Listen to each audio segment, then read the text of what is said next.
ओमज्ञानतिमिरन्धस्य ज्ञानाञ्जनशलाकया चक्रफलितं येन तस्मै श्रीगुरवे नमः।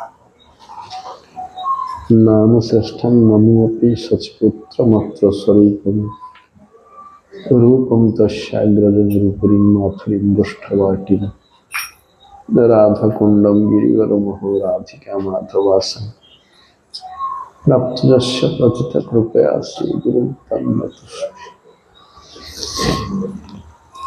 वंशाकल्पतरुभ्यश्च कृपा सिन्धुभ्येव च पतितानां पावनेभ्यो वैष्णवेभ्यो नमो नमः। नानाशास्त्रविचारणं कविगुणं सद्धर्मसंस्थापकं लोकानां हितकारिणं हृमदिनन्दनं शरण्यं राधाकृष्णपदारविन्द भवनानन्देन मत्तारिणं वंदे रूप सनातन रघुजुगो श्रीजीव गोपालको श्री चैतन्य मनोभीष्टं स्थापितं येन भूतले स्वयं रूप कदा मह्यं ददाति स्वपदान्ते अजानुलम्बितं भुजौ प्रदावदातो संकीर्तनं कपितरो कमलायताख्य विश्वम्भरो द्विजधर्मपालो वंदे जगत प्रियकरुणा आगम निगम सारो सृष्टि संखारकार वैष्णव किशोरो नित्य वृंदावनस्थ सामवेय विनाश प्राप्त निष्ठावयन्तु भवतु मनोरे राधिका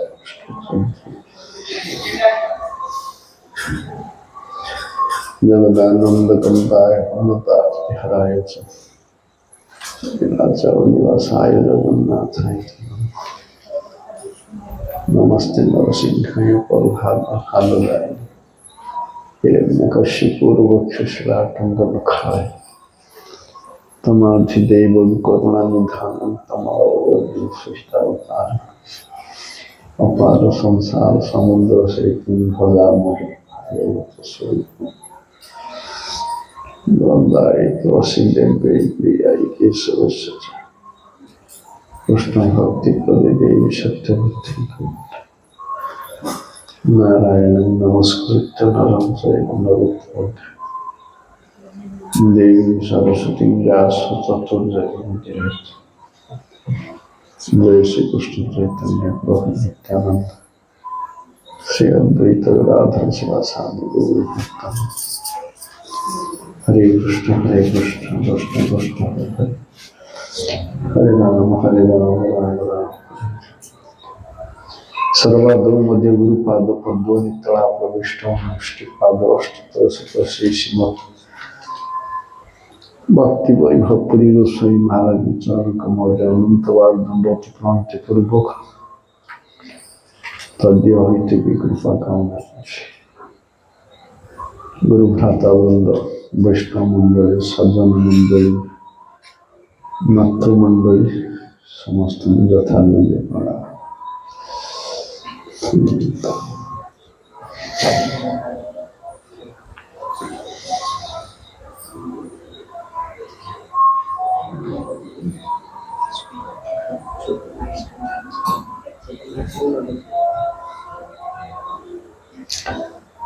एक बार दुर्वासा मुनि ने भगवान को दर्शन के लिए वैकुंठ गए थे। लौटने के समय वो विष्णु के गले का एक माला लाकर आए।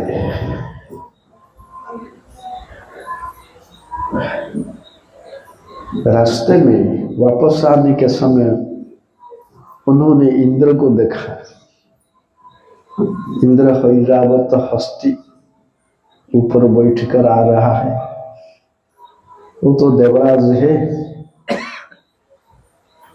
एक मान्य आदमी है, इसलिए भगवान को माला दुर्वासा ने इंद्र को दे दिया। ये भगवान का माला लो। मूर्ख इंद्र ऐश्वर्य मदमत्त में गर्वित होकर वो माला अपना गुलामी न पहनकर ऐरावत हस्ती को पहनाया। हस्ती तो मूर्ख है, उस अपने सूंड में से लेकर नीचे फेंक दिया और पाँव में नष्ट कर दिया। अपने आंखों में जब दुर्वासा ने देखा तो इंद्र को बोला, अरे मूर्ख, तू भगवान का माला को ऐसे असम्मान किया, तुझे लक्ष्मी त्याग दे। लक्ष्मी देवी सारा स्वर्गच्युत हो जाए, सारा स्वर्ग लक्ष्मीच्युत हो जाए। तो तुरंत लक्ष्मी देवी क्षीर सागर में घुस गई।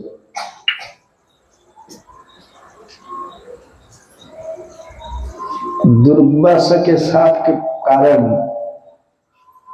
लक्ष्मी को हराने के कारण, विष्णु को माला को अपराध के कारण उन्होंने सब इंद्रादि देवगण तेजहीन हो गए।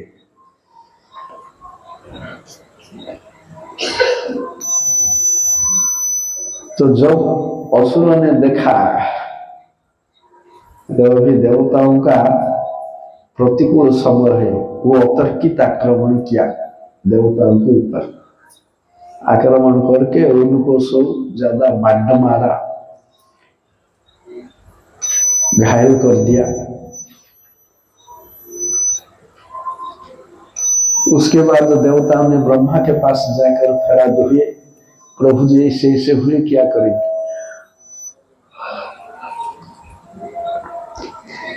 ब्रह्मा बोले, क्या करेंगे, चलो भगवान के पास, जो किसी को कहेंगे उसी के अनुसार हम करेंगे। भगवान के पास गए। भगवान ने बोला, है देवताओं, तुम सब तो धर्महीन, तेजहीन, शक्तिहीन हो गए, इसलिए एक काम करो। फिर लक्ष्मीच्युत हो गए।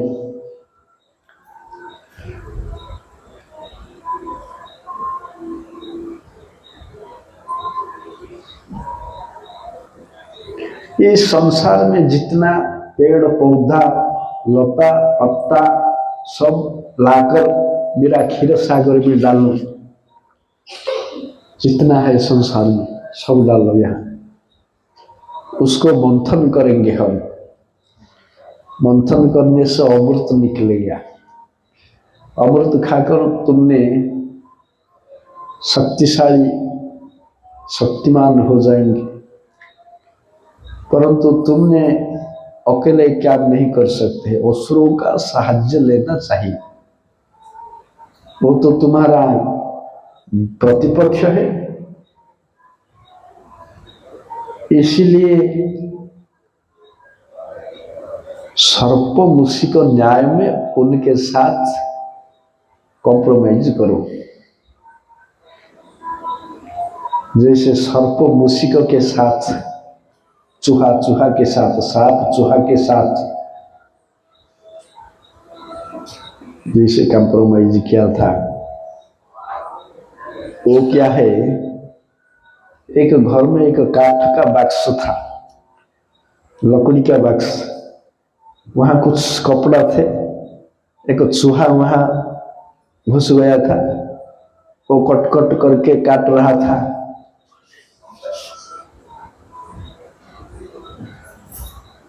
यहाँ चूहा है ऐसे देखकर कभी एक सांप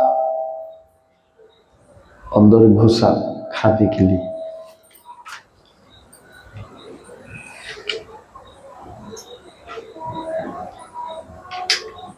वो बालिक के क्या किया कि बक्स का कवर बंद कर दिया। जैसे देखा चूहा और सांप है, बंद कर दिया। अभी सांप ने सोचा दोनों का अंत हो जाएगा, इसलिए वो बोला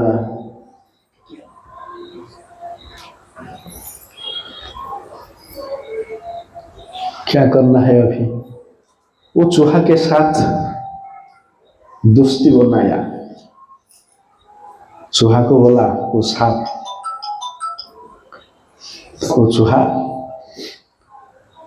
हम तो देखो ऊपर तो ढक्कन दे दिया, हम मर जाएंगे यहाँ, इसलिए तुम कट कट करके काट के एक छेद बना दो, दोनों चल जाएंगे, नहीं तो मरेंगे यहाँ। चूहा ठीक समझा, वो काटने लगा। पीछे से सांप ये सब लक्ष्य कर रहा था। वो जो छेद बहुत छोटा है, उत्साहित करके सांप बोला, चूहा और काटो और काटो, अभी बहुत छोट है, हम नहीं जा सकते हैं। ये और काटा ना, बड़ा हो गया छेद। तो ये सांप ने चूहा को पकड़कर चला गया। तुमने ऐसे असुरों के साथ बंधुता करो, ऐसे बंधुता करके उनको बुलाओ, आमंत्रित करो, हम अमृत निकालेंगे, सब पीकर शक्तिमान होंगे, ऐसे ऐसे बोलो। परंतु वो जो समुद्र मंथन हो गए, मंदर पर्वत को ले आओ, पेड़ पौधा सब डालो, मंदर पर्वत को दंडा करो, वासुकी सर्प को रज्जु करके मंथन करो। वो समुद्र से जो कुछ निकलेगा, यदि असुरों ने दावा करेंगे ये हम लेंगे, तो तुमने कुछ प्रतिवाद मत करो, उसे ले लो।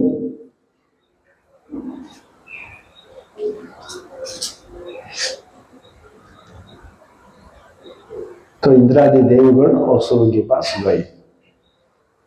वो तो प्रहलाद महाराज तो चाक्षुष मनंतर के हिरण्यकश्यप के बाद भगवान में राजा बनाए थे। प्रहलाद महाराज के बाद उनका बेटा विरोचन राजा हुए। विरोचन का बेटा बलि महाराज, उसी समय बलि महाराज राजा थे असुरों का। जब असुरों ने गए, देवताओं ने गए, असुरों ने अस्त्र निकालकर मारने के लिए तैयार होकर खड़ा हुए। बलि महाराज बोले, नहीं, देखो शत्रु यदि हमारे पास आया है, कुछ काम के लिए आया है, इसे आक्रमण नहीं करना, बैठो। तो इंद्र ने कहा, महाराज अमृत निकालेंगे, ये सब पेड़ पौधा डालकर मंदर पर्वत को दंड बनाकर, वासुकी सर्प को रज्जु बनाकर मंथन करेंगे। सबने सब असुरों ने खुश होकर छलांग मारा, ओ हमको अमृत मिलेगा, अमृत खाएंगे। तो सबने सब पेड़ पौधा लाकर क्षीर सागर में डाला। उसके बाद मंदर पर्वत को उखाड़ा। मंदर पर्वत को उखाड़ कर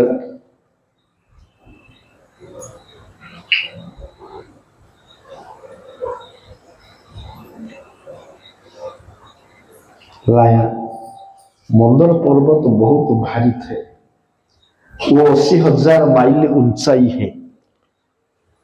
80,000 माइल ऊंचाई, तो उसका चारों ओर कितना गोले जो है,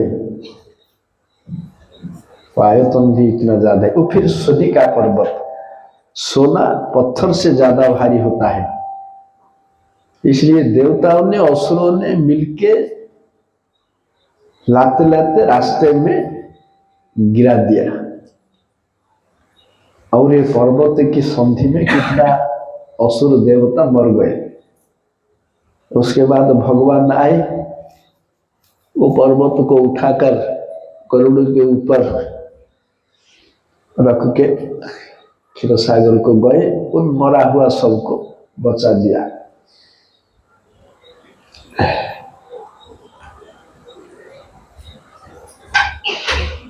फिर गरुड़ को भगा दिया, वासुकी को लाया। वासुकी को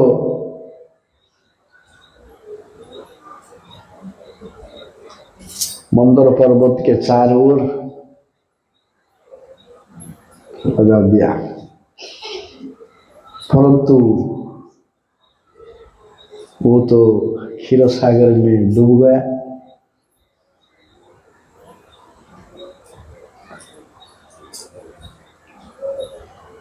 तो क्या होगा? इसलिए भगवान ने कि विराट कूर्म रूप धारण करके कछुआ अपनी पिठी में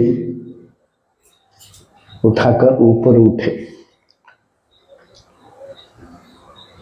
80,000 माइल ऊंचाई पर्वत क्षीर सागर में डूब गया, परंतु लवण सागर में ऐसी जगह नहीं, वो आधा ही होगा, नहीं डूबेगा नहीं।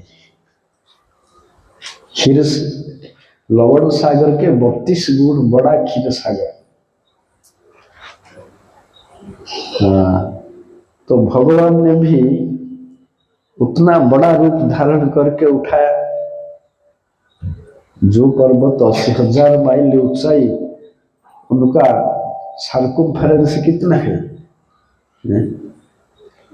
इसलिए 8 लाख माइल लंबाई का एक कूर्म रूप धारण किया भगवान का। वो कूर्म रूप का लंबाई 8 लाख माइल, जैसे एक दीप।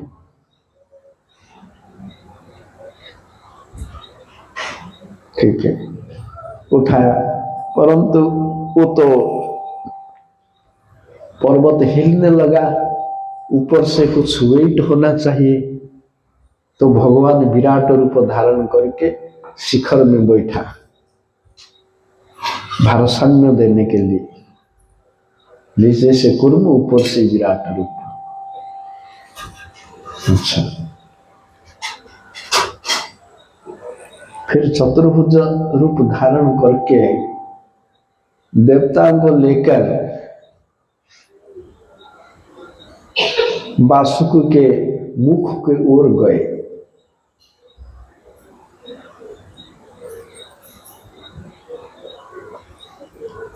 अंत के ओर असुरों को भेज दिया, लेकिन असुरों ने अंत को नहीं पकड़ लिया। ये हमारे लिए अपमान है। हम लांजू को पकड़ेंगे। तो भगवान ने माना, ठीक है, वासुकी का सर्प ज्वाला खाकर तुमने मरो, इसे चिंता करके देवताओं को लेकर आ गए। उनको मुख की ओर दे दिए। मंथन की, पहले जैसे मंथन किए, वासुकी के स्वर मुख से विष निकला हुआ। विष जब निकला हुआ, असुरों ने सोचा हमारा कितना असुविधा हो गया, यहाँ मुख को पकड़ के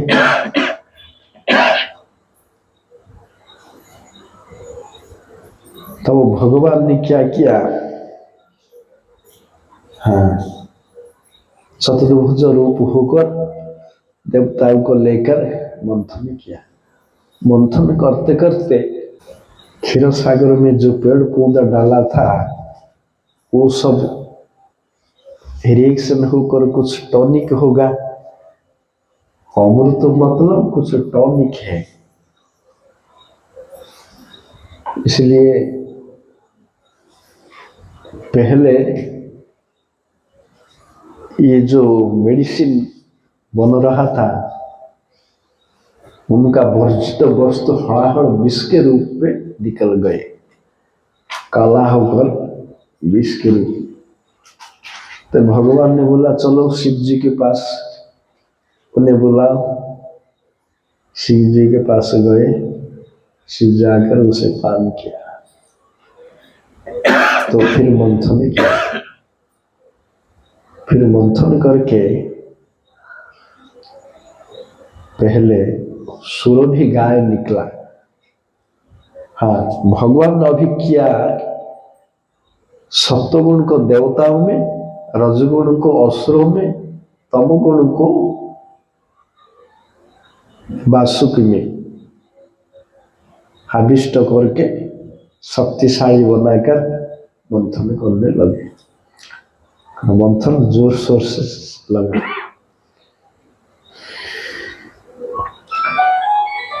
पहले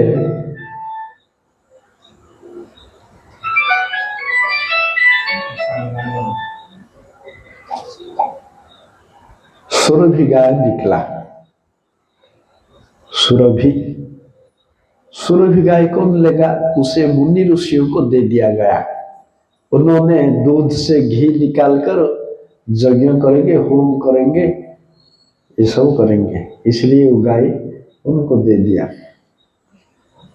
उसके बाद ऐरावत हस्ती उसे इंद्र देवता लिया। उसके बाद उच्चैश्रवा घोड़े उसको बलि महाराज लेने को इच्छा की। जिसको जो चाहिए वो सब लिए।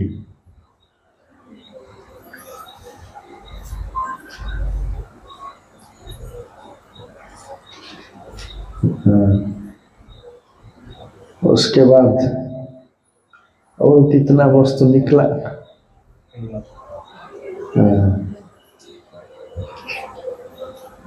ऐसे करने के बाद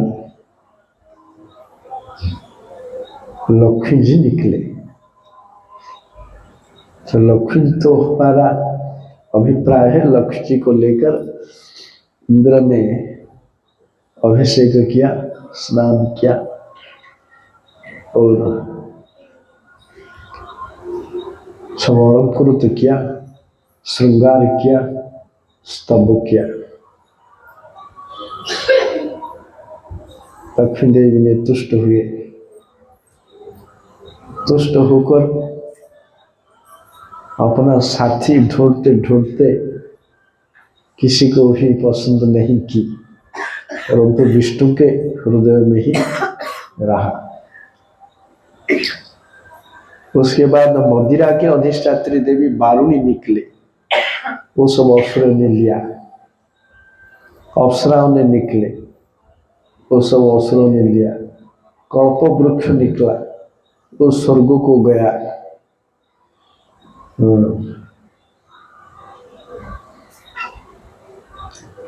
उसके बाद कोई एक व्यक्ति बलिष्ठ शरीर, कमल नयन, श्यामल वर्ण शरीर, सुंदर चेहरा युक्त होकर एक सोने का कलश लेकर उठा। तो असुरों ने सोचा यही अमृत है, वो छीन कर ले गया। वो थे भगवान धन्वंतरी, वो उनसे छीन कर ले गया। यदि खा देंगे अमर हो जाएंगे, परंतु नहीं खाया। उनके बीच भगवान ने माया का विस्तार किया, इसलिए उन्होंने झगड़ा किया आपस में। ये बोला मैं ही खाऊंगा, ये बोला मैं ही खाऊंगा, मैं ऐसे होकर। तो देवता ने भगवान को बोला ऐसे ऐसे हुआ तो क्या करेंगे। तो भगवान ने मोहिनी रूप धारण करके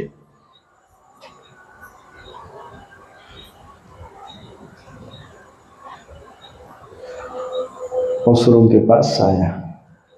असुरों ने बोले असुरों ने बोले तुम किसका कन्या हो? किसी को पाने को इच्छा कर रहे हो, किसी को ढूंढ रहे हो। लग रहा है किसी से शादी नहीं की, परंतु तुम कौन हो? ये बोला मैं एक पुंसड़ी हूँ।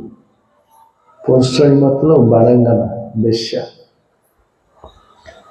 तुमने तो कश्यप का पुत्र क्यों आपस में लड़ाई कर रहे हो? ये आवाज सुनकर मैं आया। ये अमृत कलश हमारे बीच में बंटन नहीं हो पाता है। उसे बांट दो। तो ये बोला हाँ ठीक मैं बांट दूंगा, परंतु वो जो कुछ करूंगी वही फाइनल है, मेरे बात के ऊपर तुमने कुछ नहीं कहा। उन्होंने दे दिया परमिशन उसे।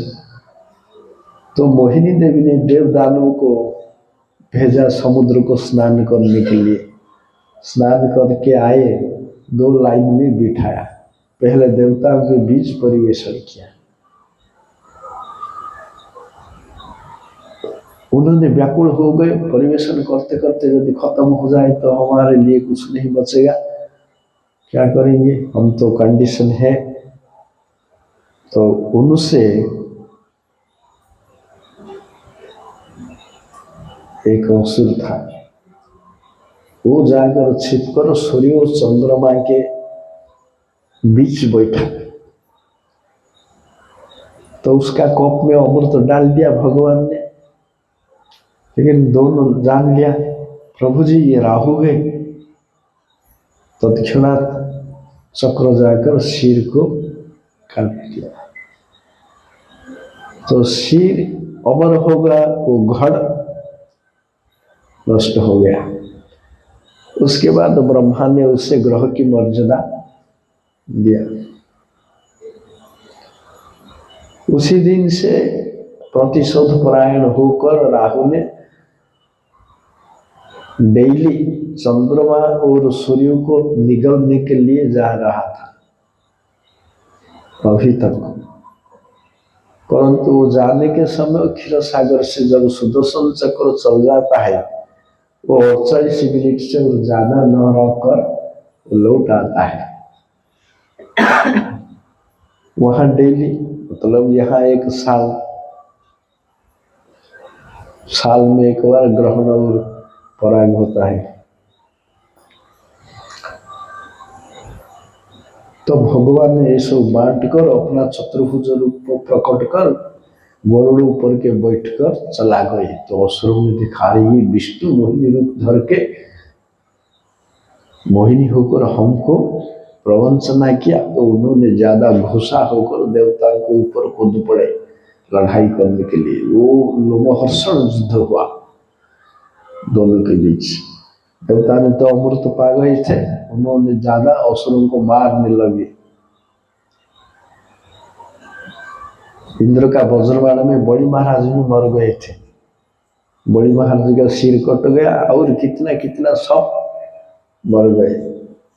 तो ब्रह्मा के वाक्य में उन्होंने और ज्यादा नहीं मारा, चला गए वापस। तो उनका गुरु शुक्राचार्य को मृत संजीवनी विद्या मालूम है। जिनका शरीर ज्यादा नष्ट नहीं हुआ है और सिर अक्षत है, उनको बचा दिया। इसलिए बड़ी महाराज भी बच गए, और कितना कितना बच गए और कितना मर गए।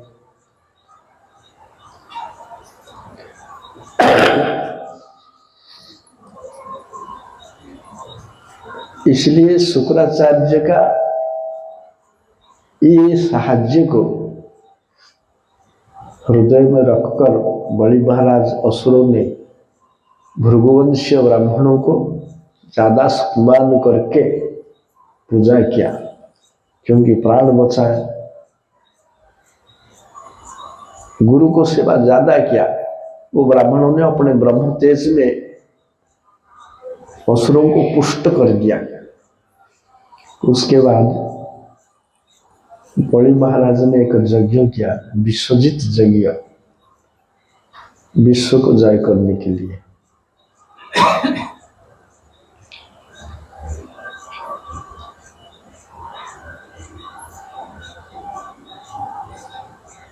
उस यज्ञ से एक रथ, धनु, तीर, अस्त्र शस्त्र सब निकाला।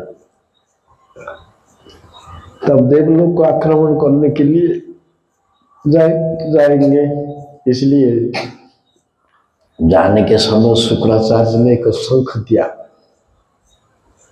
और पितामह प्रहलाद महाराज ने एक अम्लान पुष्पमाला दिया।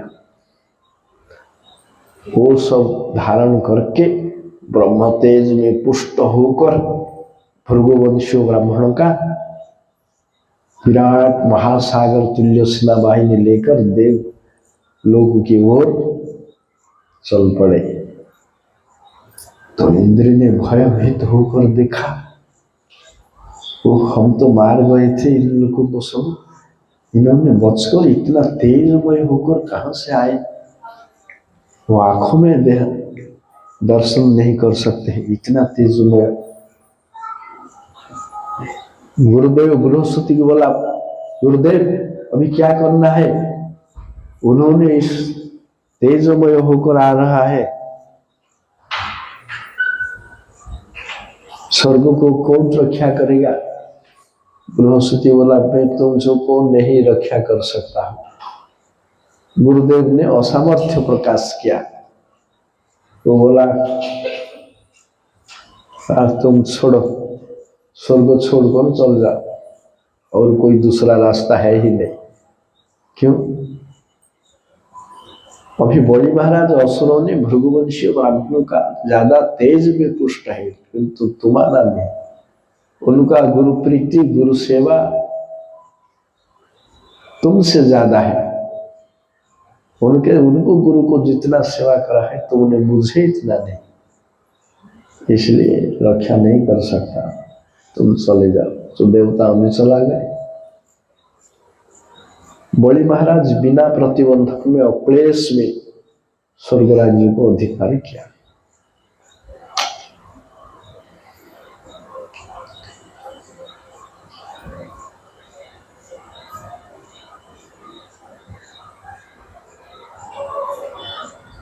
तो वो इंद्रपद कायम रहेगा। अभी तो टेम्पररी आया है, कभी फिर उन्होंने आकर हमको हटा सकते हैं। इसलिए शुक्राचार्य जी क्या किया, 180 यज्ञ करवा दिया बड़ी महाराज से। तुम 180 यज्ञ करने से तुम्हारा इंद्रपद कायम रह जाएगा। वो नर्मदा के दक्षिण तट में भृगुवत्स नाम के स्थान में वो यज्ञ मनाने लगे। इधर क्या हुआ, देवताओं के माता अदिति दुख मनाने लगी, मेरा बच्चों सब इधर उधर घूम रहे हैं स्वर्ग से च्युत होकर। तब कश्यप आए, हे प्रिय, तुम्हारा मुख इतना विषन्न क्यों? मैं जाने के बाद तुम अग्निशाला में अग्निहोत्र नहीं कर रहे थे, किसी ब्राह्मण को सेवा नहीं कर रहे थे, कोई अतिथि तुम्हारा घर से खाली हाथ में लौट गए हैं, या तुम्हारा कुछ पुत्रों का विपद है? अदिति ने बोला, सब ठीक है, लेकिन पुत्रों का विपद है। उन्होंने स्वर्गच्युत होकर इधर उधर घूम रहे हैं, उन्होंने स्वर्ग कैसे प्राप्ति करेंगे, वो उपाय करो। कश्यप बोला, के कश्यप पतिपुत्राद्या मोह वही कारण। इसी संसार में विष्णु माया ही मुख्य है। इस संसार में कौन पुत्र है, कौन पत्नी है, कौन पति है, ये सब मोह है। हाँ ठीक है, यदि तुम चाहते हो उसे, तुमको मैं एक व्रत का अनुष्ठान बता रहा हूं। संतान प्राप्ति के लिए ब्रह्मा मुझे एक बार एक व्रत सिखाया था, वो करो। वो 12 दिन व्यापी विष्णु को व्रत करना है, उनका नियम ऐसा ऐसा है। अदिति ने किया। 12 दिन जब वो पयोव्रत किया, भगवान चतुर्भुज रूप होकर उनके आश्रम में प्रकट हो गए। अदिति ने स्तव किया, प्रणाम किया, सब किया। प्रभु जी बोले, हे माता, तुमने मुझे क्यों बुलाया? मैं जानता हूं तुम चाहते हो तुम्हारा पुत्र यहाँ स्वर्ग को प्राप्त हो, परंतु ऐसे काम अभी मैं नहीं कर सकता। अभी काल उनके अनुकूल है, असुरों का। गुरुदेव का अखंड कृपा है उनके प्रति। जब गुरुदेव का कृपा हट जाएगा तब उन्होंने नष्ट हो जाएंगे। मैं लाकर स्वर्ग तुम्हारा पुत्र को दे दूंगा, तब तक प्रतीक्षा करो। मैं तुम्हारा पुत्र रूप में जन्म लूंगा। मेरा तेज कश्यप के शरीर में प्रवेश करेगा, उसको भगवत ज्ञान में सेवा करते रहो। ऐसे कह के भगवान चला गए। ठीक है, भगवान का तेज कश्यप के शरीर में प्रविष्ट हो गए, सेवा करने लगे। तब उससे तेज अदिति के पास आए। तब निर्दिष्ट तिथि पर भगवान प्रकट हो गए। अभी वो तिथि 26 तारीख को आ रहा है। भाद्रव मास शुक्ल पक्ष द्वादशी तिथि मध्याह्न समय अभिजित मुहूर्त श्रवणा नक्षत्र, उसे वामन द्वादशी बोलते हैं या विजया महाद्वादशी। वो तो 26 तारीख को आ रहा है। ठीक है, भगवान प्रकट हो गए, सबने सब प्रणाम किया। चतुर्भुज रूप को छोड़कर भगवान वामन रूप में प्रकट हो गए। कोई भी गर्भ से निकला नहीं, जैसे देवकी से वैसे ही। गर्भावास किसी का नहीं। तो ब्राह्मण पुत्र वो जातक कर्म संस्कार नहीं होगा क्योंकि जन्म नहीं है, परंतु उपनयन संस्कार तो होगा। ब्राह्मण ब्रह्मचारी, इसलिए कोई सावित्री, सूर्य देवता सावित्री मंत्र दिया, कोई कुछ दिया, कोई दंड दिया, कोई माला दिया, कोई कमंडल दिया, कोई अक्षर दिया, कोई मृग चर्म दिया, कोई छत्र दिया, जक्ष भिक्षा पात्र दिया, भवानी पहला भिक्षा दिया।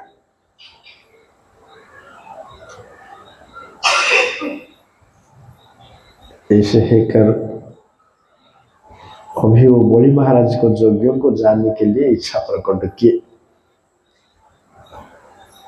बड़ी महाराज यज्ञ कर रहे हैं, सब कुछ दान करेंगे।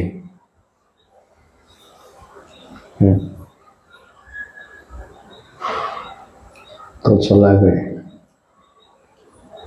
चलते चलते हर पदक्षेप में पृथ्वी को भाराक्रांत करके मुझे जा रहा है।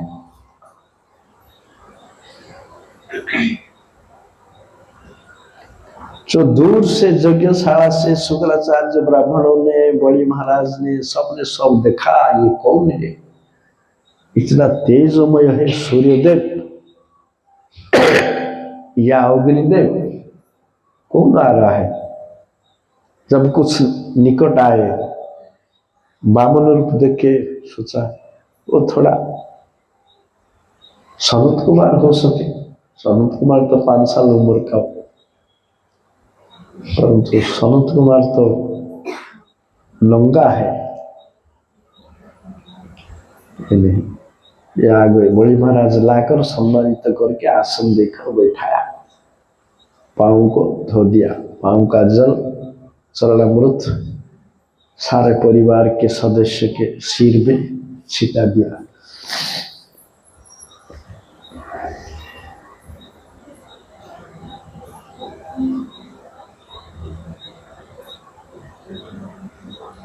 तो बड़ी महाराज से बोला, हे ब्राह्मण देवता,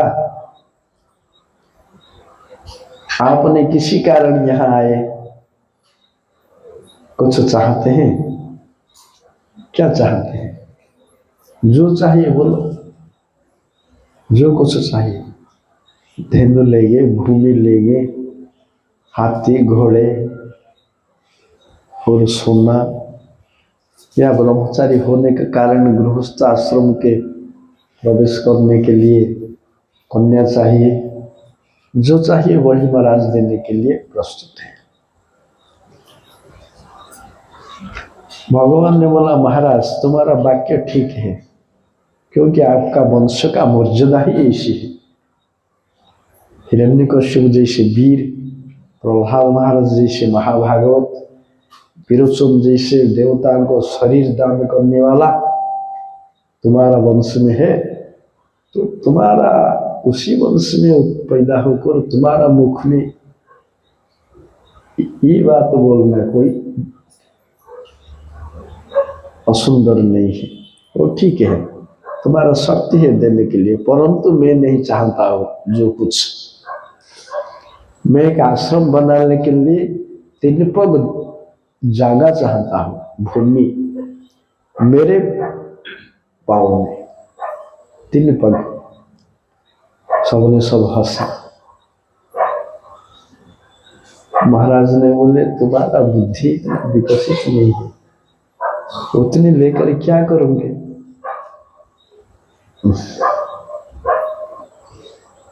प्रभु जी बोले देखो महाराज, कोई यदि ब्राह्मण अजितेंद्रिय हो तो उनका ब्रह्म तेज नष्ट हो जाएगा। आप मुझे ये देंगे, हम एक गांव लेने की इच्छा होगा, गांव देने से देश लेने को इच्छा होगा, देश लेने से दीप लेने को इच्छा होगा। इसलिए जिन्होंने अजितेंद्रिय ब्राह्मण है, इंद्रिय अपने वश में नहीं है, वो नष्ट हो जाएगा, उनका ब्रह्म तेज क्षय हो जाएगा।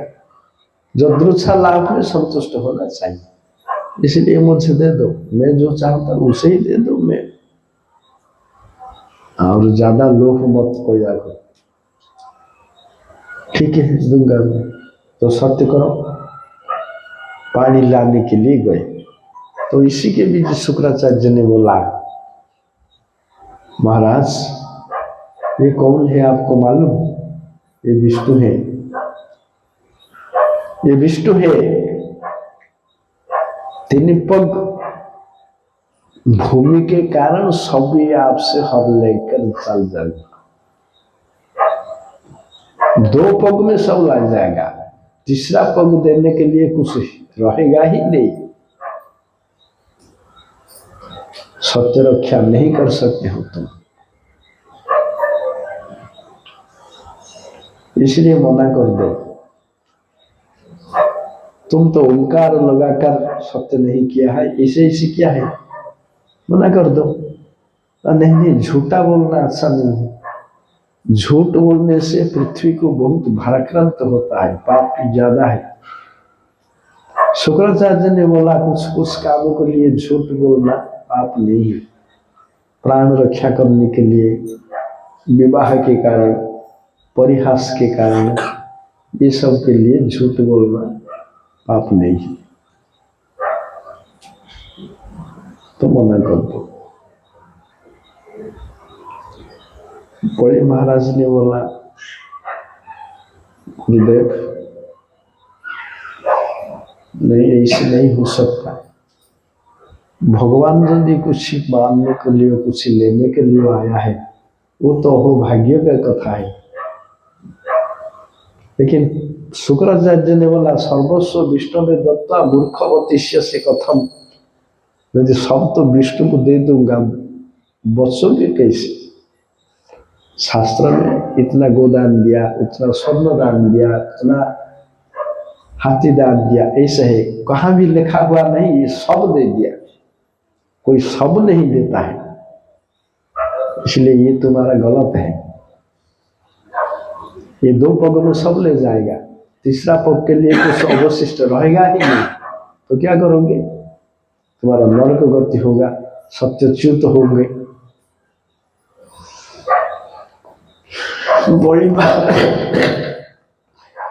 बड़ी महाराज ने सोचा नहीं हो मैं नरक जा सकता हूं, परंतु मैं मना नहीं कर सकता भगवान को। ऊपर देवताओं ने व्याकुल होकर देख रहा है बड़ी महाराज के लिए क्या डिसीजन है, बड़ी महाराज अभी क्या करेंगे।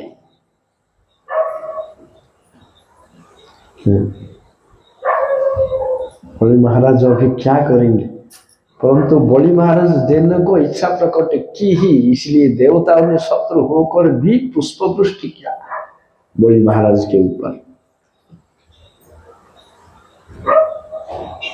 तो शुक्राचार्य ने बलि महाराज को घोर शाप देकर चला गए, तुम्हारा नरक हो जा। अभी गुरु शिष्य में विच्छेद हो गया, समय प्रतिकूल हो गया, अभी काम हो जाएगा। तो भगवान ने 2 पग में सब ले लिया, सब ले लिया, विराट रूप धारण करके सब ले लिया। फिर छोटा वामन रूप होकर बैठा, महाराज सब हो गया और कुछ नहीं है, अभी क्या देंगे?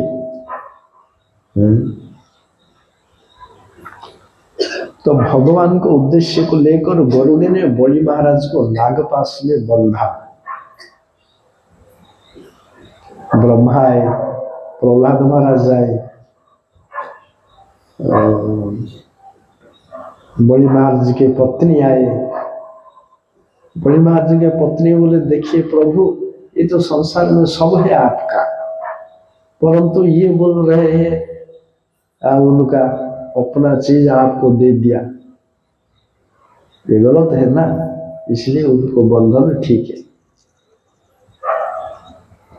ब्रह्मा जी बोला, कोई यदि एक बिंदु जल, एक दुब घास आपको चरण में अर्पण करने से उसका कर्म बंधन हट जाए, ये तो सब देकर फिर बंधन को स्वीकार किया। ये बड़ी आश्चर्य की बात है। ऐसे बात हो रहा था, तो भगवान ने बोला, महाराज तुम्हारा गुरु के शाप के कारण तुम अभी कुछ काल नरक भोगो करो। बलि महाराज ने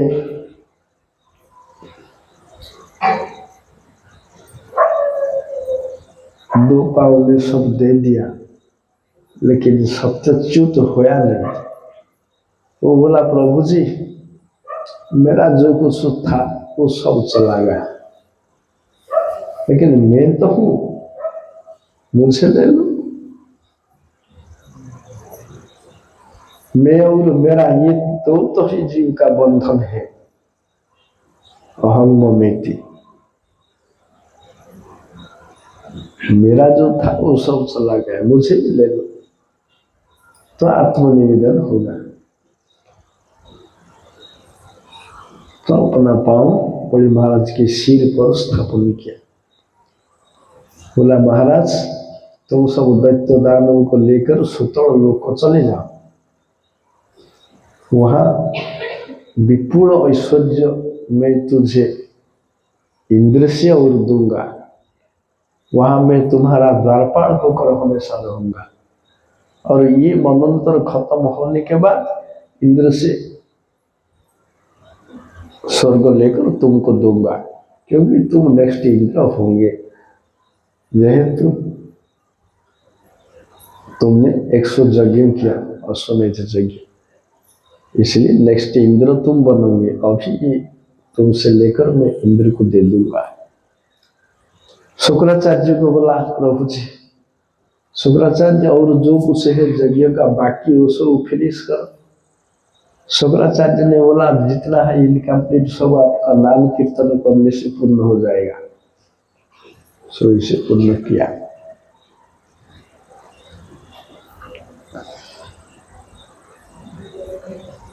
भगवान ने स्वीकार किया, महाराज तुमको मैं कौशल किया, कपट किया। बलि महाराज का सब छल करके भगवान ने लिए, बंधु बांधवों ने उसे त्याग दिया,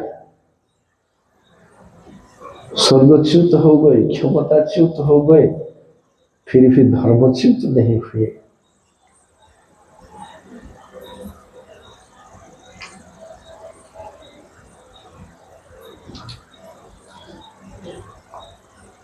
वही शुद्ध भक्त का लक्षण है। कोई बोलते हैं तो भगवान अभी तक सुतल लोक में है, बलि महाराज के द्वारपाल के रूप में। तो इंद्र से ज्यादा भाग्यवान बलि महाराज। बलि महाराज भक्त है, 12 महाजन में एक है।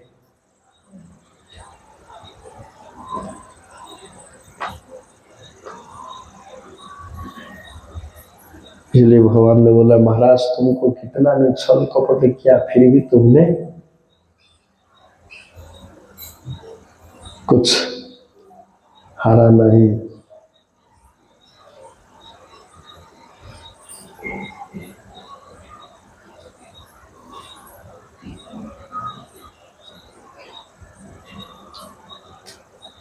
बलि महाराज का 10 पुत्र है, 100 पुत्र, 100 पुत्र। वो सब कोई कौन सा भक्त है? ज्येष्ठ पुत्र बाणासुर, वो शिव का भक्त है।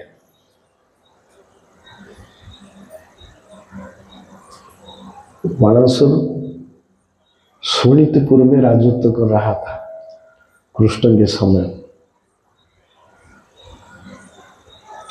तो वो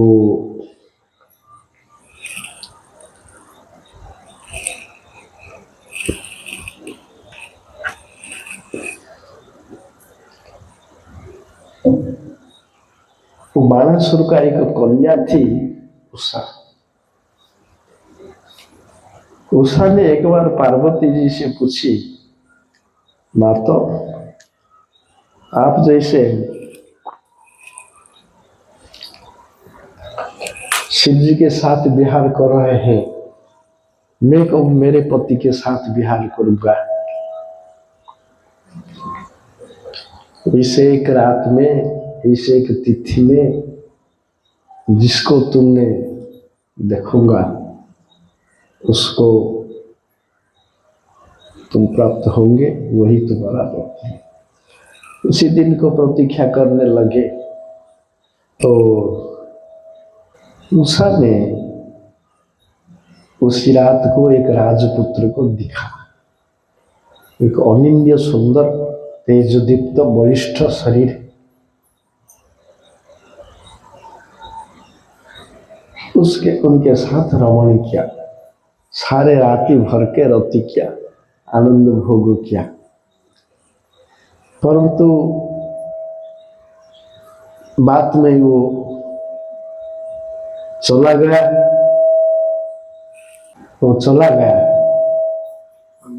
तो उषा ने आधी रात में रो पड़ी। उसके पास उसकी एक सखी सो रही थी, चित्रलेखा। वो थी बाणासुर की मंत्री कुंभांड के कन्या। चित्रलेखा जाग उठी, बोला क्यों रो रहे हो? मैं ऐसे इसमें प्यार कर रहा था किसी राजपुत्र के साथ, वो सहसा चला गया, मैं क्या करूंगा? अभी सो जा, सुबह देखेंगे।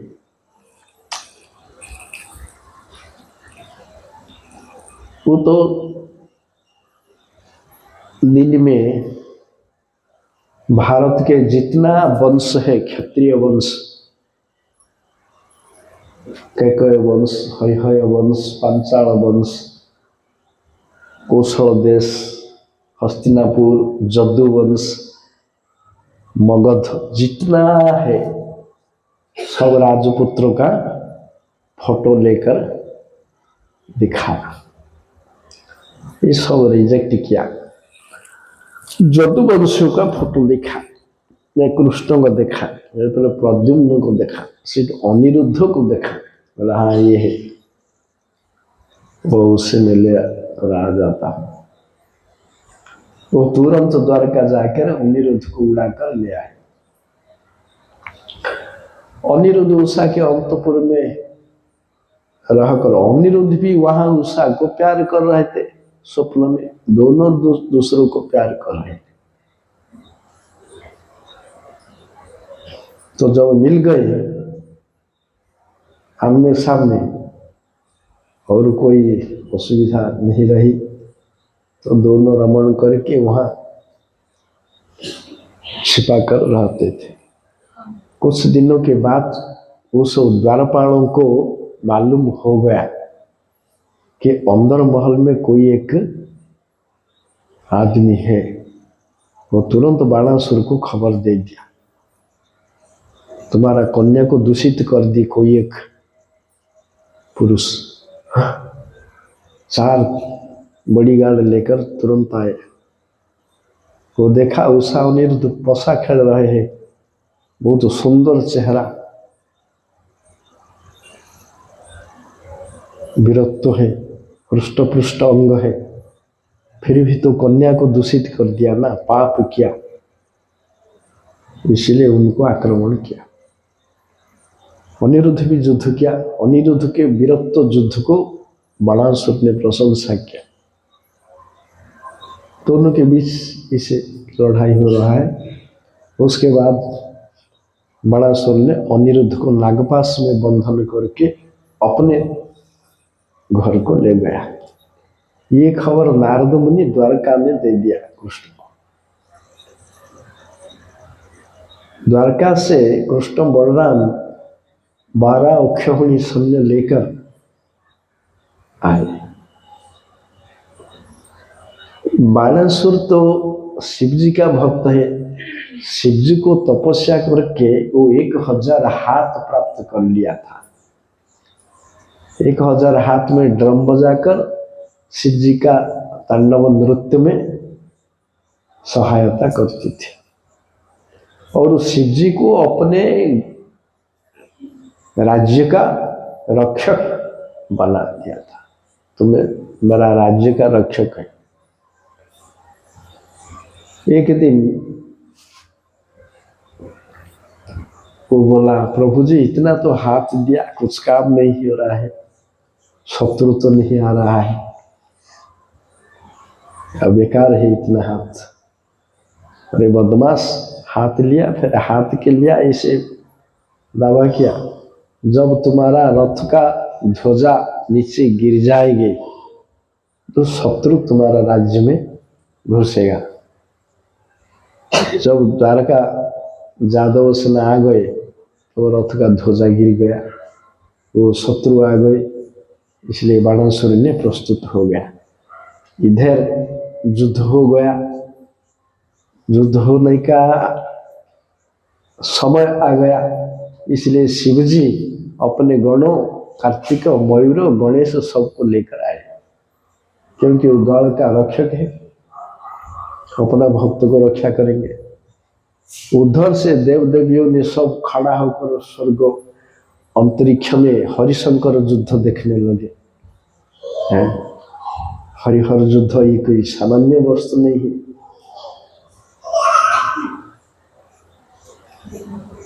इसलिए इसे बहुत युद्ध हुआ। युद्ध में शिव जी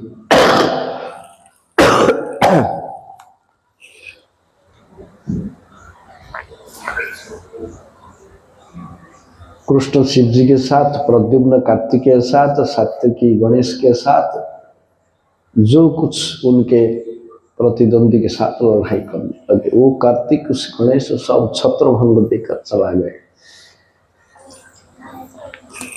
शिव जी भी प्रभु जी ने युद्ध करके करके जृंभास्त्र प्रयोग करके हाई मार के सो गए वहां।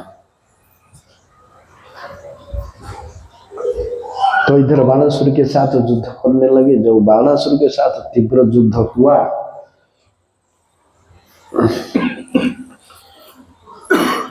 तो वो बाणासुर तो मर जाएगा, इसलिए कोटरा देवी लग्न होकर बाणासुर और प्रभु जी के सामने खड़े हो गई। तो प्रभु जी आंखों हटाकर चला गए, तो बाणासुर भी अपने घर को वापस चला गया। उसके बाद बाणासुर फिर सैन्य लेकर आए। प्रभु जी ने फिर युद्ध किया। और शिव जी जब जृंभास्त्र खाकर सो गए थे तो शिव जोर आए युद्ध करने के लिए। तो यहाँ नारायण जोर गए। शिव जोर हाई टेम्परेचर, नारायण जोर लो टेम्परेचर, सोनीपात, दोनों के बीच युद्ध हुए। शिव जोर ने हारा। उन्होंने भगवान को स्तव किया।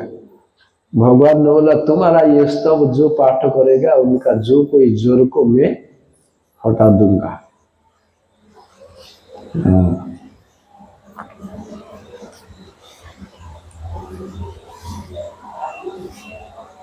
तो इसलिए अंतिम बार जब बाणासुर के साथ युद्ध हुआ, भगवान ने चक्र लेकर बाणासुर को मारने के लिए गए तो शिव जी जाग कर आए, प्रभु जी वो मेरा भक्त है उसे मत मारना। प्रभु जी बोले नहीं नहीं, मैं तो उसे नहीं मारूंगा, क्योंकि प्रहलाद को मैं वर दिया हूं, तुम्हारा कुल में मैं किसी को नहीं मारूंगा, इसलिए उसे नहीं मारूंगा। जो 1000 हाथ को लेकर वो घमंडी है, वो सब हाथ को तोड़ दूंगा, 2-4 हाथ छोड़ दूंगा। वो मरने के उपरांत आपका शिव लोक प्राप्त होगा। ये सब हाथ काट दिया। उसके बाद तो उषा को अनिरुद्ध के साथ विवाह करा दिया। ये सब को लेकर प्रभु जी द्वारका वापस आए।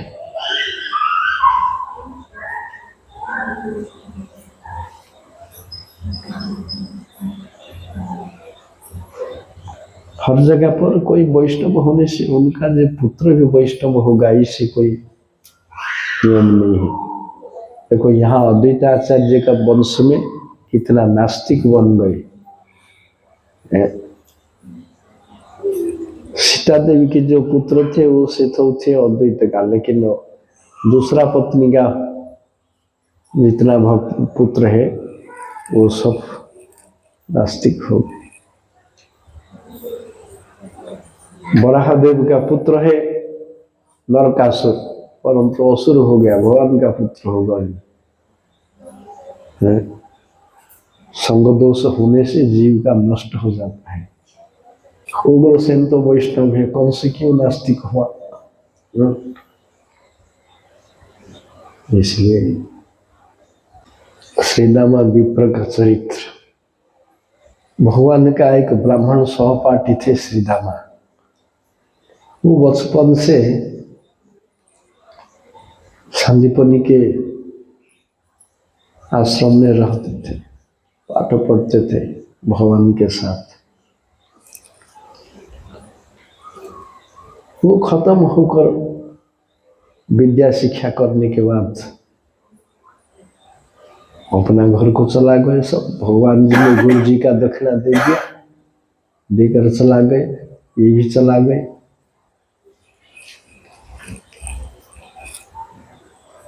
परंतु उन्होंने जैसे जड़ भरत, कोई कुछ दे कोई कुछ मिले, कहाँ कुछ है कोई परवाह नहीं, अपनी भजन में वो सब मशगूल है। भजन है तो सब कुछ है। तो धर्म अर्थ काम मोक्ष का कोई चिंता है ही नहीं, शरीर मन का कोई चेतना ही नहीं।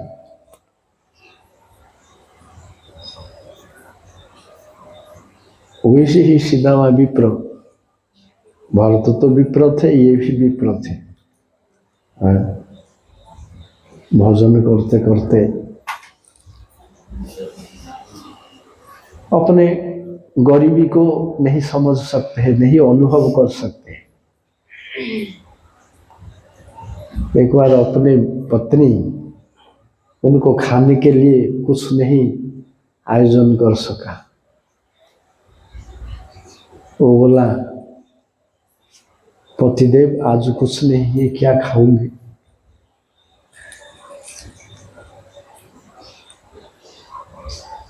कोई कब कुछ मैं कहां से जुटा कर आपको दे रहा था, आज एक भी दाना नहीं है। परंतु आप एक काम करना है, आपका तो बंधु द्वारकाधीश, वहां जाकर कुछ मांग के ले आओ।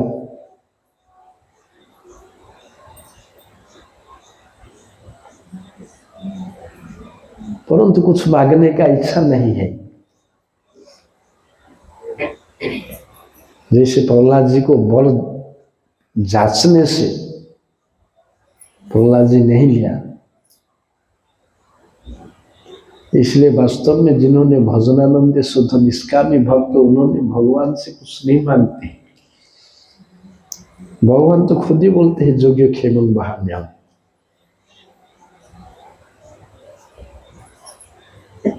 जिन भक्तों का भगवान के वाक्यों को विश्वास है वो भजन करता ही रहेगा, भगवान अपने आप कामना पूर्ण कर देंगे।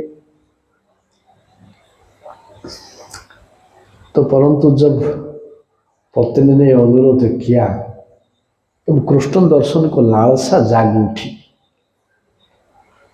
मांगना न मांगना कोई अलग बात है, दर्शन तो होगा। कई दिनों से दर्शन नहीं किया हूं। वो बोले, हे पत्नी, और कृष्ण के लिए जाने के कारण कुछ तो उपहार लेना चाहिए, क्या है?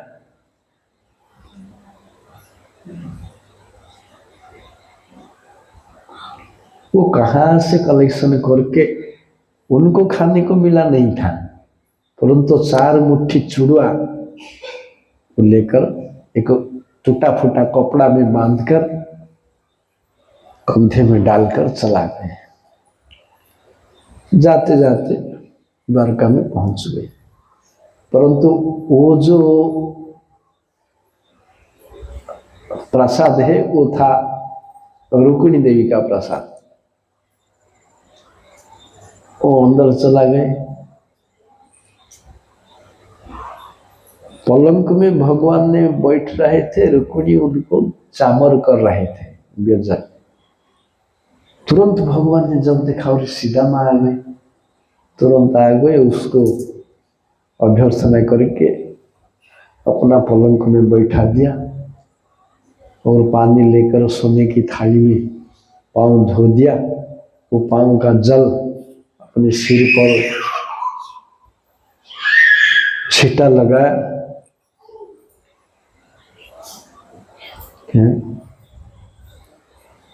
ऐसे करके बैठा। बहुत लीन एंड थीन थे, कपड़ा में कितना गांठ है, आंखों तो अंदर घुसा है, छाती के पंजर निकल गया है, ऐसे दुबला पतला।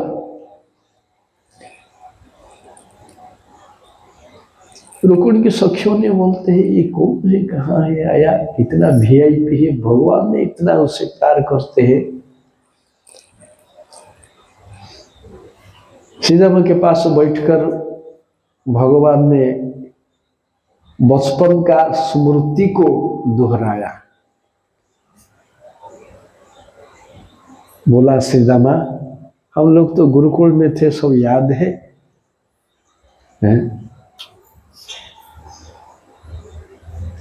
ऐसे करते थे, वैसे करते थे। एक बार लकड़ी लाने के लिए गए थे, कितना बारिश, ठंडा हवा आ गया, साइक्लोन आ गया, पानी बढ़ते बढ़ते रहा तो गले तक पानी हो गया। तो पेड़ के ऊपर उठकर सारे रात वहां बैठा। सुबह गुरुदेव आकर लिया। हाँ याद है। ऐसे बहुत कुछ आलोचना। भगवान ने बोला, और तुमने गुरुकुल छोड़ने के बाद शादी शुदी किया? हाँ, मैं शादी किया।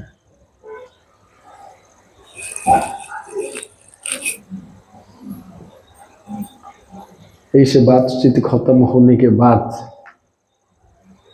बीबी के बात की ओर भगवान ने चिंता करने लगे। पत्नी ने ऐसे दावा कर रहे थे, परंतु ये उसे पेश नहीं कर रहे थे।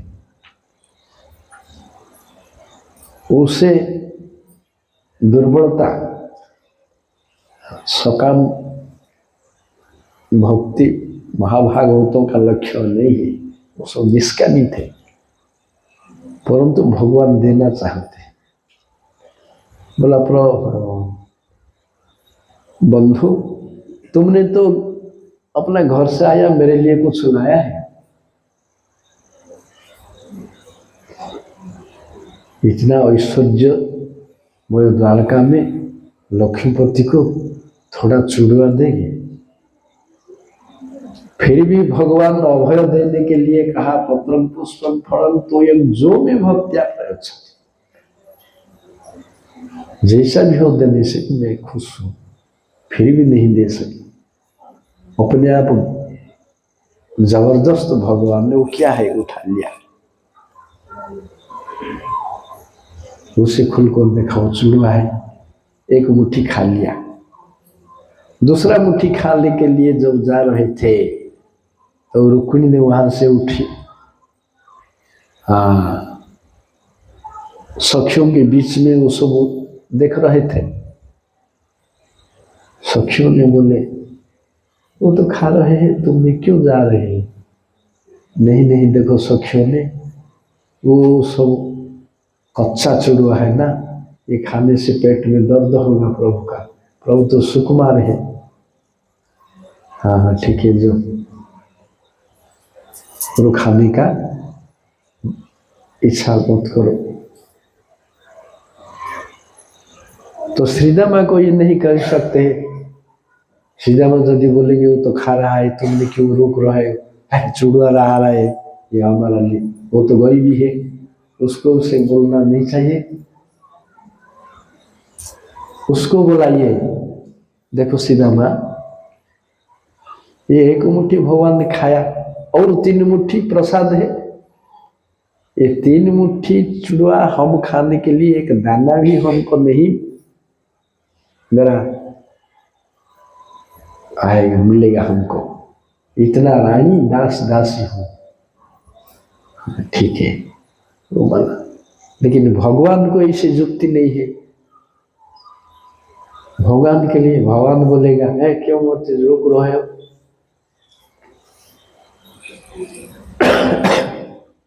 भगवान ने एक मुट्ठी तो खा चुका है, सारे भूमंडल का ऐश्वर्य दे चुका है। दूसरा मुट्ठी खाते तो सप्त पाताल का ऐश्वर्य मिल जाता, परंतु रोक लिया। नहीं नहीं, मुझे दूसरों के हाथ में नहीं डाल दो, मुझे मत त्याग दो, ऐसे नहीं करना।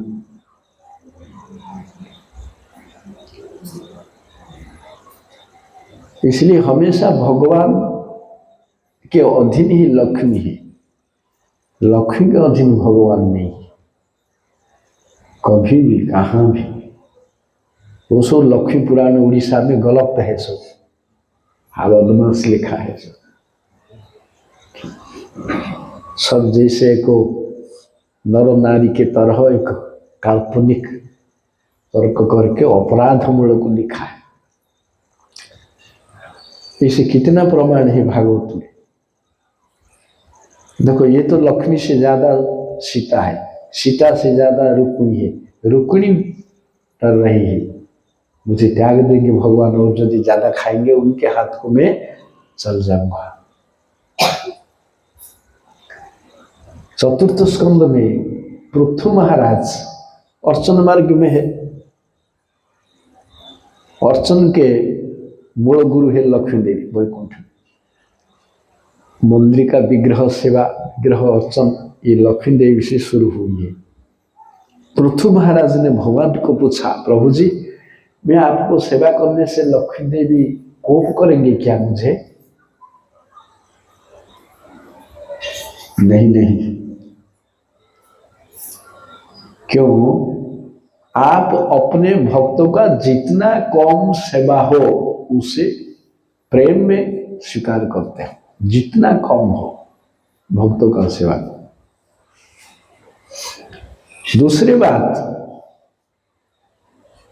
लक्ष्मी आपके ऊपर निर्भरशील है, आप लक्ष्मी के ऊपर नहीं। लक्ष्मी को करने से कुछ नहीं बिगाड़ सकते हैं आपका। इसलिए वो सब ग्रंथ भागवत सिद्धांत का विरुद्ध कर रहा है। देवताओं का अधिकार नहीं है भगवान को हटाना, माया मोहित करना है। भगवान ने एक बार देव सभा को गया, जक्ष पुरुष के रूप में। इंद्र द्वारपाल बोला, प्रभु जी इंद्र को बोला कोई एक है अतिथि, कौन है वो पता नहीं। इंद्र ने अग्नि देवता को भेजा, जाओ देखो पहचानो वो कौन है। वो जक्ष पुरुष बोल, तुम कौन हो? मैं अग्नि देवता हूँ। क्या तुम्हारा शक्ति है? उस संसार में जितना है मैं उसे दहन कर सकता हूँ। लो ये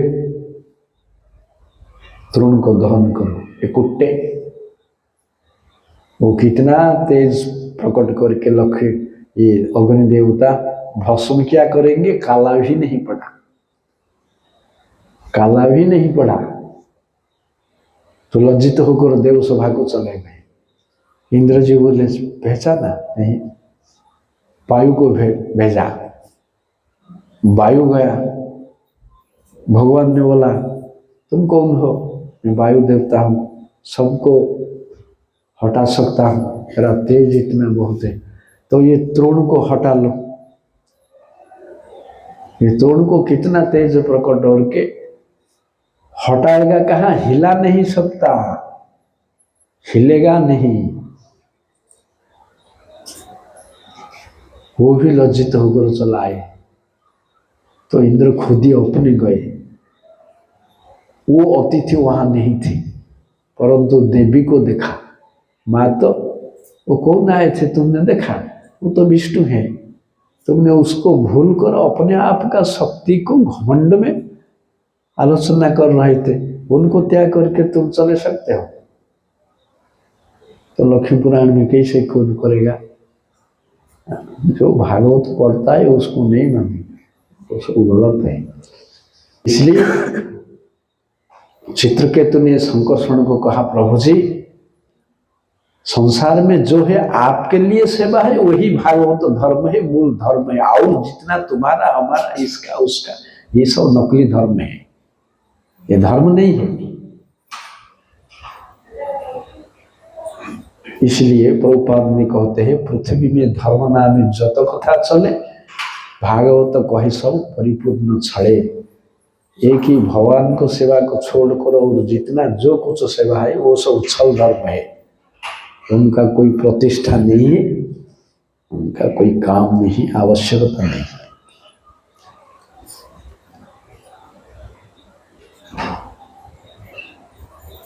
इसलिए पहले से ही सुत गोस्वामी ने कहा दिया है, सबई पुंसा करो धर्म जतो भक्ति अध्यक्ष जे अहितु की अप्रतिहता जयात्मा सुप्रसिद्ध। वही धर्म है, जीव का मंगल है। और ये सब उसे पूजा कर, उससे ये सब वीकनेस है। भगवान का छोड़कर दूसरों का पूजा करना वीकनेस है। सब तो भगवान के शक्ति में शक्तिमान है, तो उनको सेवा करना क्यों? भगवान को तो सेवा करना, पूजा करना सबका अधिकार है। इसलिए कहते सर्वधर्मान परित्यज्य, जो कुछ छल धर्म जितना है सब छोड़ दो, सब छोड़कर मेरा भजन करो। मनमना भव नमस्कार। ये सब शास्त्र को विचार लेने से दृढ़ हो जाओ, बलिष्ठ हो जाए, निर्भीक हो जाए कि मेरा प्रभु को छोड़कर और दूसरा किसका सेवा नहीं मनाएंगे। को लोग कुछ मनाएंगा, मनाए। ये बोलते हैं एकम शास्त्र देव के पुत्र गीतो, एक ही सेवा देव के पुत्र सो सेवा, कर्म भी एकम तस्य देवस्य सेवा। तो दूसरा किसका पूजा करने का प्रश्न ही नहीं उठता,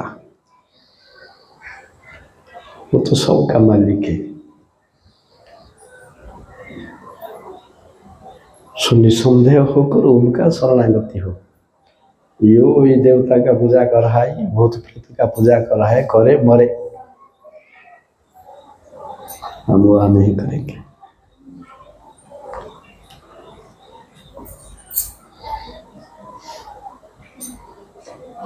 इसलिए जो कोई भागवत पुंखानुपुंख पढ़ेगा वो धर्म का नियम वही जानेगा।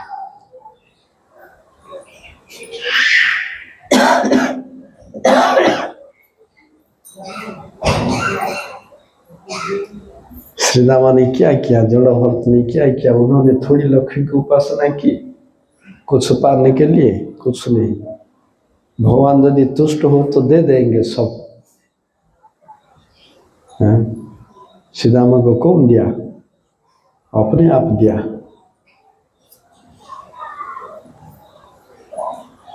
मुरली महाराज जी को अपने आप दिया।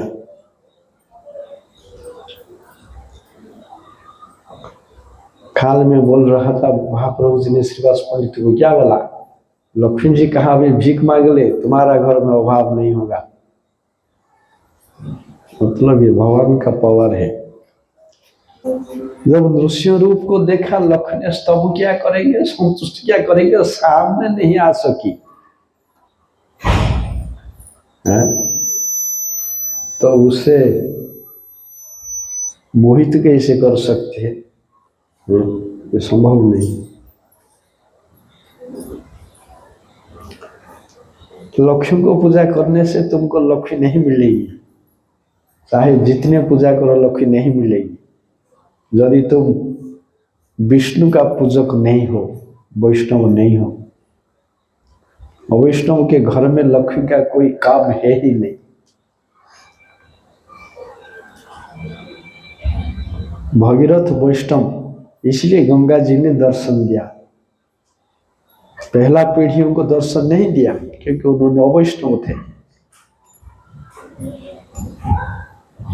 इसलिए वैष्णव का काम ही सिद्ध होता है। इसलिए ये नारद मुनि ने इंद्रद्युम्न महाराज को बताया, हमेशा वैष्णवों का काम सिद्ध होता है। विष्णु भक्तों का कोई कामना अपूरणीय नहीं रहेगा। अवैष्णव को जिनका, अवैष्णव को जितना धन संपत्ति ऐश्वर्य मिलता है उसको दुर्गा का कृपा है, मतलब माया का कृपा। वो सब प्रारब्ध का कृपा, कर्म का, परंतु लक्ष्मी का कृपा नहीं मिलेगी। इसलिए नारायण को घर में रख दो, लक्ष्मी अपने आप आ जाकर रहेगा। लक्ष्मी को और दूसरे बुलाना नहीं। तो भगवान को छोड़कर लक्ष्मी पूजा करने से लक्ष्मी तुमको देखेगा नहीं।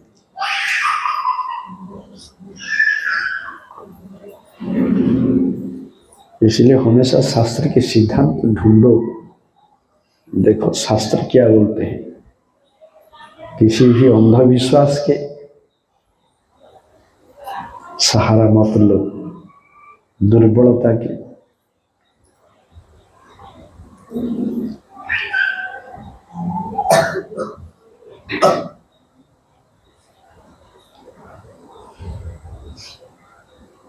कर्मी,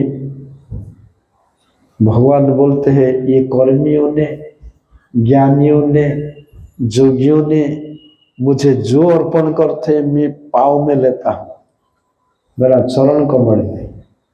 लेकिन मेरा भक्त जो अर्पण करता हूँ मैं उसे मेरा सिर में धार्य करके लेता हूँ, मेरे सिर पर मैं लेता हूँ मेरा भक्तों का दान।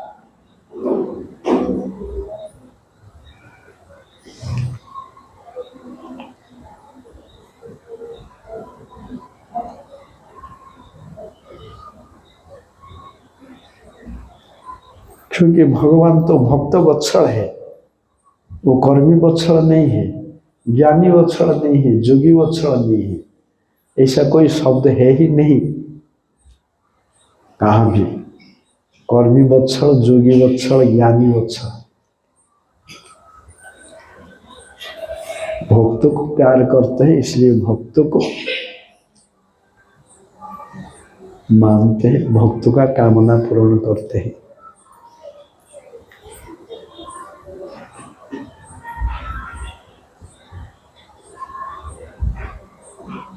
जहां भी देखो भागवत प्रणयन करने से पहले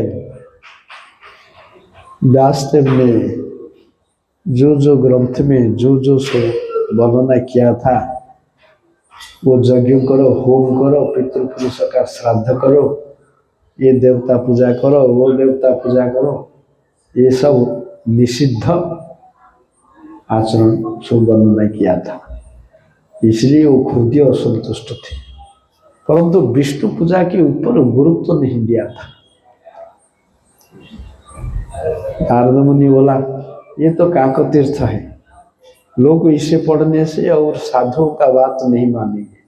वही हो रहा है समाज में, हमारा पिता बड़ा है, हमारा माता ही बड़ा है, तो वही संसार में है, मानते हैं लोग।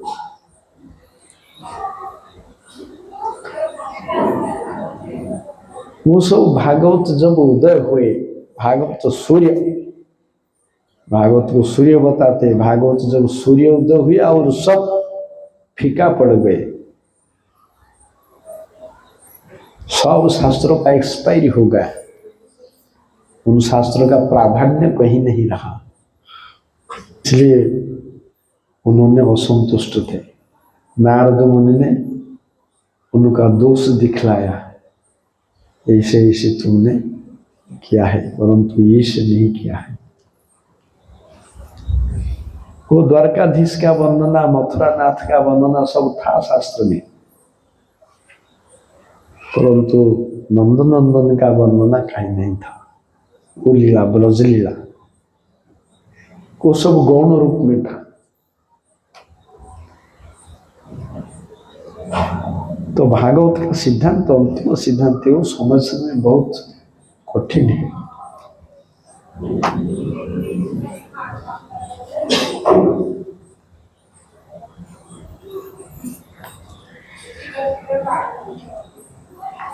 जब तक जीव का भागवत में प्रवेश नहीं है तब तक वो अंधविश्वास में ही घूमेगा।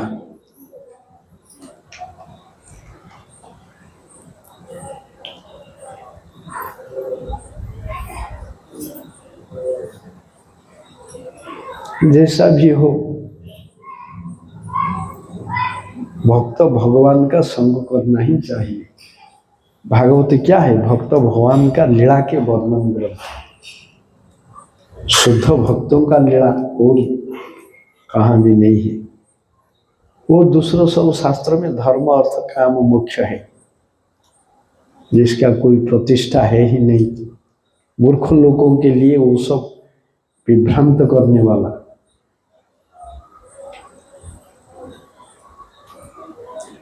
लेकिन परमहंसों ने भागवत को ही आदर करते हैं, इसलिए बोलते हैं विद्या भागवतावधि। विद्या का सीमा है भागवत। जब भागवत अध्ययन हो जाएगा तब तो अध्ययन खत्म हो जाएगा, परंतु ये कितना जन्मों में नहीं होगा। वो इतना है सिद्धांत तत्वपूर्ण ग्रंथ। ऐसे अप्राकृत साहित्य और नहीं होगा भविष्य में, नहीं हुआ है, नहीं होगा भी।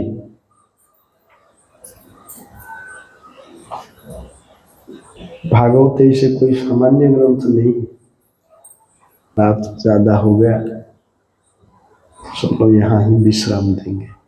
हरे कृष्ण।